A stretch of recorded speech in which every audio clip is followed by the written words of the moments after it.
को उद्धृत किया है राम की ओर से, जैसा उन्होंने लखन को इंडिकेट किया। तो मेरा कहने का मतलब है जो अमृत हर मृत प्राणी को जिंदा करने में सक्षम है।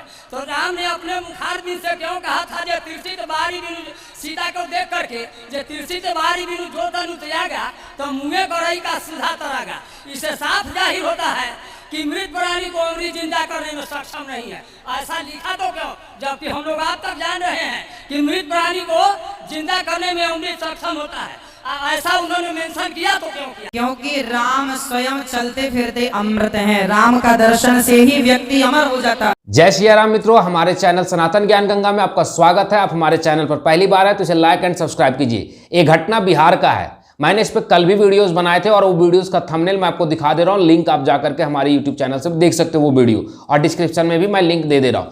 खैर, हम बात आज की वीडियोस पर कर रहे हैं। आज मैं इस वीडियोस का एक पार्ट लाया हूँ जो बहुत ही मुख्य है। मैंने कल इस पर ध्यान नहीं दे पाया। इस पर यह पूछा गया है एक बुजुर्ग व्यक्ति द्वारा अनिरुद्धाचार्य जी से कि हे अनिरुद्धाचार्य जी, आप महाराज हमें उत्तर दीजिए कि आखिर राम जो है वो लक्ष्मण से ऐसा क्यों कहते हैं जनक के सभा में, सीता के स्वयंवर में, कि हे लक्ष्मण, जैसे एक मृत व्यक्ति अमृत पी करके जीवित नहीं हो सकता है, अमृत पीने पर भी जीवित नहीं हो सकता है।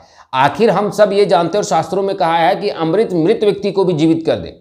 फिर राम क्यों कहते हैं कि अमृत पीने से मृत व्यक्ति जीवित नहीं होता है? तो अनिरुद्धाचार्य जी ने जो उत्तर दिया कि राम चलते फिरते अमृत है, वो प्रश्न का उत्तर बिल्कुल सही है। बट ये जो वाक्य खंड है, काल खंड है, इसका अलग अर्थ निकलता है। अब इसका मैं आपको जो समझाने वाला हूँ इसे गौर से समझिएगा, क्योंकि मैंने पहले ही कहा कि रामायण और महाभारत जो भागवत गीता पढ़ती है, ये एक सीखने की ग्रंथ है। इनके काव्यों को, इनकी कहानियों को, इनके वर्णन को इसलिए हमें बताया गया है कि हम इनके जीवन से सीख सके और उन अर्थ को समझ सके। तो यहाँ पे कहा गया है, तो राम जी सीता की ओर देख करके लक्ष्मण जी को इंडिकेट करते हैं कि अमृत कभी मृत व्यक्ति को जीवित नहीं कर सकता। अब इसका उत्तर समझिए, क्यों नहीं कर सकता है? तो क्यों नहीं कर सकता है, जो वो अर्थ को यहाँ अनर्थ कर दिया गया, लेकिन अर्थ यहाँ साफ है उत्तर, कि जिस प्रकार से एक मृत व्यक्ति अमृत पी करके जीवित नहीं हो सकता, क्योंकि अमृत पीने के लिए जीवित होना चाहिए। आप अमृत कैसे पीजिएगा? एक मृत व्यक्ति अमृत पी नहीं सकता। हम उसके मुंह में अगर अमृत डाल भी दे तो भी वो पेट के अंदर नहीं लेगा। अगर हम पेट के अंदर भी डाल दे तो उसकी शरीर के अंदर रक्त में दौड़ेगा नहीं।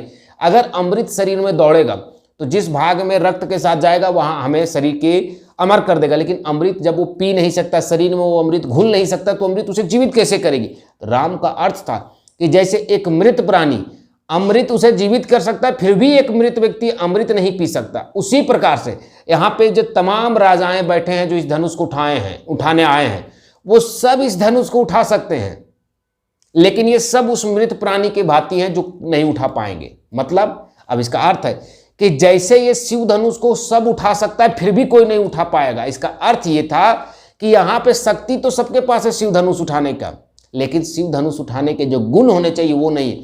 शिव धनुष बहुत ही वजनदार नहीं था। ऐसा नहीं था कि शिव का धनुष इतना वजनदार था कि राम के अलावा कोई नहीं उठा सकता था।